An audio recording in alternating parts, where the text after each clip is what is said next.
Ayan, stoplight 33, makakaabot tayo. 31, go, go, go, go, go, go, go. Ayan, go tayo. Huwag tayo pamagal-magal, baka maabutan tayo ng red light. Ayan, 24, sakto. Napakalaking luwag pa. Ayan.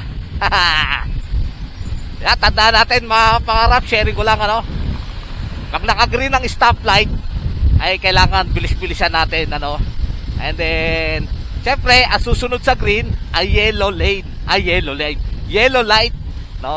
Yung yellow light mga pangarap, hanggat maaari, kung hindi nyo kayang abutin, ay wag na kayo magtuloy sa mga crossing na karsada.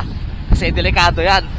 Ang yellow light ay warning sign lang yan na huwag ka na magtuloy. No? Hanggat maaari. Kasi seconds lang yan.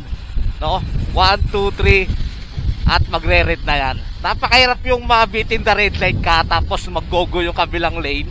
Ay aabuti ka sa gitna, yun ang takaw aksidente. Kaya tandaan natin mga pangarap, pag nag-green ay bilis-bilisan natin, and then pag nag-yellow light ay wag na tayo masyadong magdiretso pa, alalay na alalay hanggang sa mapunta sa red light.